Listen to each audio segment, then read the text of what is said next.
జోగి రమేష్ వీళ్ళందరికీ కామంతో కళ్ళు మూసుకొని ఇష్టం వచ్చినట్టు మాట్లాడుతూ ఉన్నారు. జగన్మోహన్ రెడ్డి విషయంలోకి వచ్చేసరికి నేను కామాతురానే నభయం నలజ్జ అని అనలేను. ఎందుకంటే అది ఉందో లేదో అసలుదైనా ఉందో లేదో అని నాకు తెలియదు. మదాతురానే నభయం నలజ్జ అంట.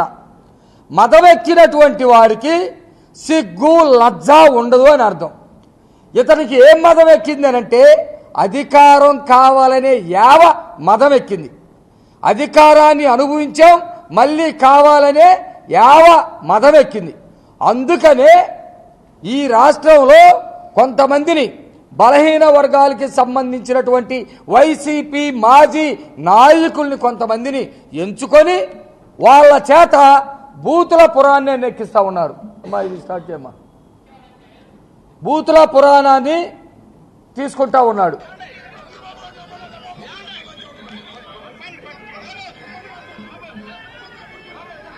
ఇది సంస్కారం. జగన్మోహన్ రెడ్డి చెప్పేటువంటి సంస్కారం ఇది.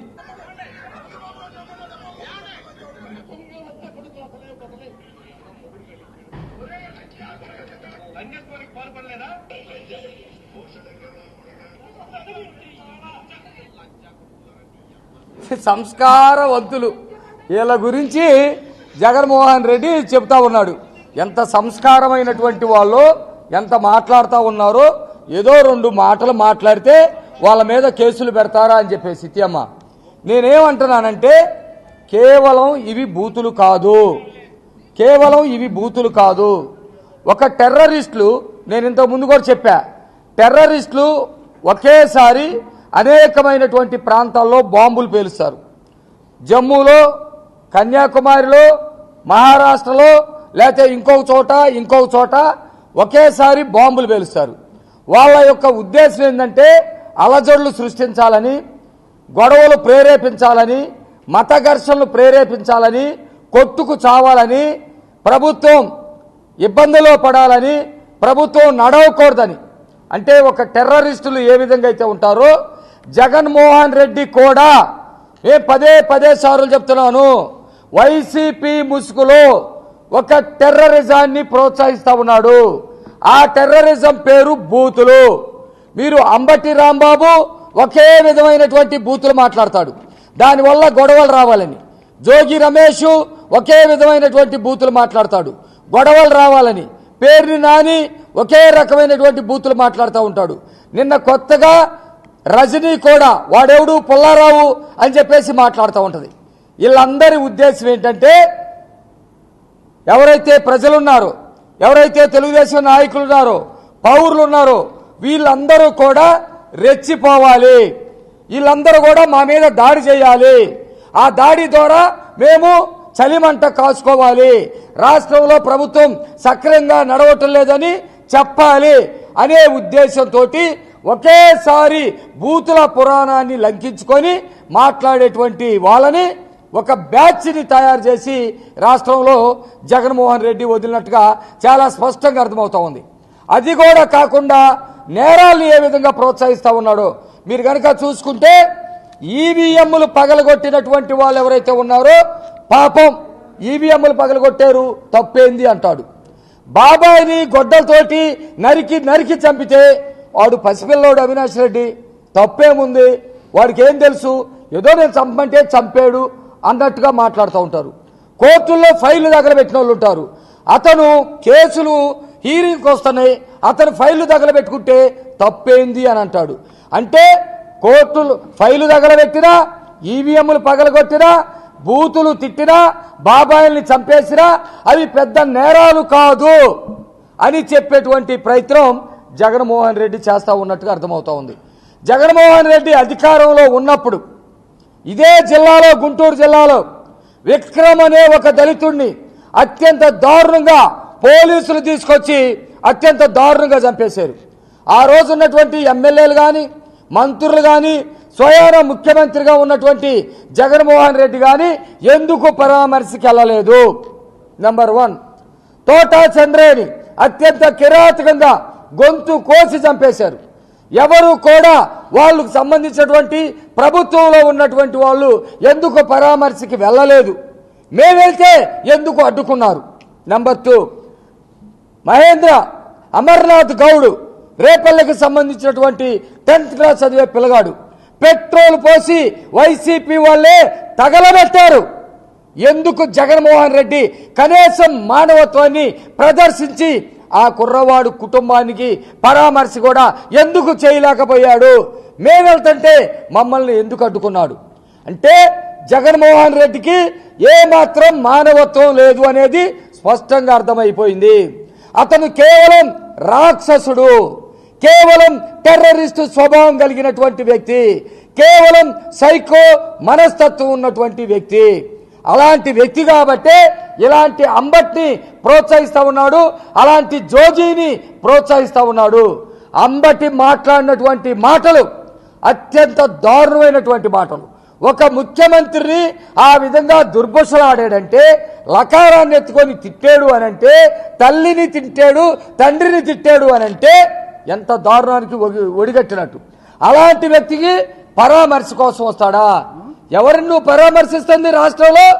ఇప్పుడు నేను చెప్పినటువంటి నేరస్తున్నా, నేను చెప్పినటువంటి డకాయిట్ గాలనా, నేను చెప్పినటువంటి రాజ్యాంగ విరుద్ధంగా ప్రవర్తించి ఈవీఎంలు పగలగొట్టినటువంటి వాళ్ళనా?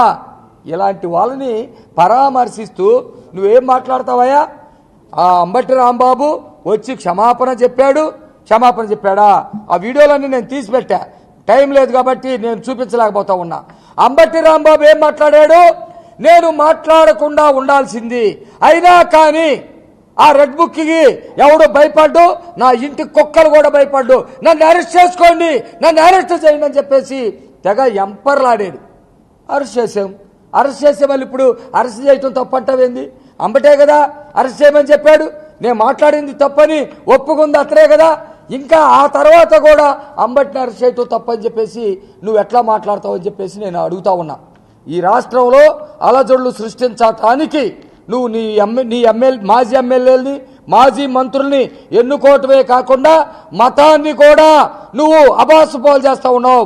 స్వయాన శ్రీవారి లడ్డుని అపవిత్రం చేశావు. దీంట్లో రమణ దీక్షితులు గారి వీడియో కూడా నేను ఉంది. 5 సంవత్సరాల పాటు ప్రభుత్వం తీసుకున్నటువంటి నిర్ణయానికి, అవకాశవాదులు చేసినటువంటి తప్పులకి, కోట్ల రూపాయలు సంపాదించుకోవాలనుకునేటువంటి ఆశబోతులకి బలైపోయి నేను మహా అపచారాన్ని చేశాను. నా చేతులతోటి స్వామివారికి కల్తీ నెయ్యితోటి కూడినటువంటి ప్రసాదాల్ని పెట్టాను. కోట్లాది మంది భక్తులకి నా చేతులతోటి అపవిత్రమైనటువంటి కల్తీ నెయ్యిని నేను పెట్టానని స్వయాన రమణ దీక్షితుల వారు ఆయన ఆవేదనకు గురై నిన్న వీడియో రిలీజ్ చేసినటువంటి పరిస్థితి ఉంది. ఈ విధంగా రాష్ట్రంలో అలజడులు సృష్టించాలని, ఈ విధంగా రాష్ట్రంలో మత కల్లోలాలు లేపాలని చెప్పేసి జగన్మోహన్ రెడ్డి ప్రయత్నిస్తూ ఉన్నాడు. మేము ఈ ప్రయత్నాల్ని ఖచ్చితంగా అడ్డుకుంటాం. మేము మొన్నే చెప్పాను, ఇంకోసారి చెప్తా ఉన్నాం. ఎస్పీ గారికి కంప్లైంట్ ఇచ్చాం. నా కంప్లైంట్ ఆధారంగానే కేసు కట్టారు. ఆ కేసులో ఎంత దూరమైనా వెళ్తాము. నాన్ బెయిలబుల్ సెక్షన్స్ దాంట్లో పెట్టాలని కూడా డిమాండ్ చేస్తా ఉన్నాము. సెక్షన్ 152 పెట్టాలి, సెక్షన్ 61 క్లాస్ 1 కూడా దాంట్లో పెట్టాలని చెప్పేసి మేము డిమాండ్ చేస్తా ఉన్నాము. బెదిరిస్తా ఉన్నారు. మా ఎమ్మెల్యేలు విరోచితమైనటువంటి పోరాటం చేశారు, ఏది ప్రజాస్వామ్యబద్ధంగా. అట్లాగే కొంతమంది బాబు గారి పట్ల, ఆయన నాయకత్వం పట్ల నమ్మకం, విశ్వాసం ఉన్నటువంటి వాళ్ళు, అచంచలగా ప్రేమని పంచుకున్నటువంటి వాళ్ళు కొంతమంది రాంబాబు ఇంటి మీదకి వెళ్ళి నిరసన వ్యక్తం చేశారు. నిరసన వ్యక్తం చేయటం తప్పు కాదు. తప్పు చేసినటువంటి వాడిని మందలించాల్సింది పోయి, ఆయన్ని తిట్టాల్సింది పోయి, లేకపోతే ఆయన తప్పుని నీ తప్పుగా భావించి క్షమాపణ చెప్పాల్సింది పోయి ఎంతో ఆవేదనకి గురవుతూ ఉన్నాడు జగన్మోహన్ రెడ్డి. ఒక శాల్వా తీసుకురాలేదని, ఆయనకు ఒక బొకే ఇవ్వలేదని, ఆయనకు ఒక మెమెంటో ఇవ్వలేదని ఆవేదనకు గురవుతూ ఉన్నారు. ఈ రాష్ట్రంలో ఉన్నటువంటి ప్రజలు మీకు సరైనటువంటి గుణపాఠం చెప్పారు. ఇదే పద్ధతిలో మీరు గనక వెళితే ఈ రాష్ట్రంలో మీ పార్టీ అనే ఆ 11 మెంబర్లు కూడా ఉండరు. త్వరలోనే వైసీపీ కనుమరుగైపోయిందని చెప్పేసి కూడా నేను ఈ సందర్భంగా తెలియజేస్తా ఉన్నాను. ఎమ్మెల్యే గారు మాట్లాడు. పార్టీలో ఉన్నటువంటి బీసీ మహిళా నేత బీసీ కార్యకర్త నిరసన వ్యక్తం చేయడానికి చుట్టుపట్టుకుని లాక్కొస్తాము, నేను చూస్తూ ఉంటాము, అధికారంలోకి వస్తాము, మేము ఏదైనా చేస్తాము అని నిన్న మాట్లాడుతున్నాం. ఏం చెప్తాను?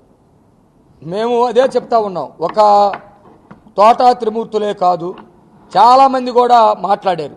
ఆ అమ్మాయి మా మహిళా ఎమ్మెల్యే ఏదైతే గుంటూరు వెస్ట్ నియోజకవర్గానికి సంబంధించినటువంటి ఎమ్మెల్యే, ఆమె నియోజకవర్గంలో ఒక సంఘటన జరిగినప్పుడు ప్రజలకి భరోసా కల్పించాల్సినటువంటి బాధ్యత, ముఖ్యమంత్రి గారి మీద ఈ స్థాయిలో విరుచుకుపడినటువంటి వాళ్ళ మీద నిరసన చేయాల్సినటువంటి బాధ్యత ఆమె మీద ఉంది కాబట్టి ఆమె నిరసన వ్యక్తం చేసింది.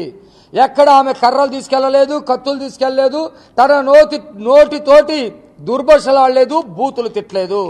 కానీ బూతులు తిట్టేటువంటి వాళ్ళని నువ్వు జగన్మోహన్ రెడ్డి ప్రోత్సహిస్తా ఉన్నాడు. ఆమె జోలికి వచ్చినా, ఆమెని మాట్లాడినా ఖచ్చితంగా ఎలాంటి ట్రీట్మెంట్ ఇవ్వాలనేది మేము సిద్ధంగా ఉన్నాం. రెండో విషయాన్ని కూడా చెబుతా ఉన్నా, జగన్మోహన్ రెడ్డి ఈరోజు రాష్ట్రంలో చేస్తున్నటువంటి చేష్ట పట్ల నేను ఒక అడుగు తగ్గి చెబుతా ఉన్నా. మేము కత్తి మీద సాములాగా ప్రభుత్వాన్ని ఏలాల్సి వస్తూ ఉంది, పరిపాలన చేయాల్సి వస్తూ ఉంది. ఒక పక్కన అతను అరాచకాలు అడ్డుకుంటే ఇంకొక పద్ధతిలో ముందుకెళ్తా ఉన్నాడు, అడ్డుకోకపోతే ప్రజల్లో మమ్మల్ని చేతకాని వాళ్ళలాగా ముద్రేయాలనే ప్రయత్నం చేస్తూ ఉన్నాడు. ఈ రెండింటినీ చాలా జాగ్రత్తగా ప్రజలకి శాంతి భద్రతలు ఇవ్వటం, సక్రమైనటువంటి పరిపాలన చేయటం, అభివృద్ధిని అందరికీ అందించడం, ఈ మూడింటిని దృష్టిలో పెట్టుకొని మేము ముందుకెళ్తా ఉన్నాం. చట్టాల్ని సక్రమంగా ఉపయోగిస్తాం. జగన్మోహన్ రెడ్డి ఎన్ని చెప్పినా ఖచ్చితంగా తన్ని జైల్లో పెడతాం. రాష్ట్రంలో జరుగుతున్న సకల అరాచకాలకి జగన్మోహన్ రెడ్డి కారణం. జగన్మోహన్ రెడ్డిని వదిలే ప్రసక్తే లేదు.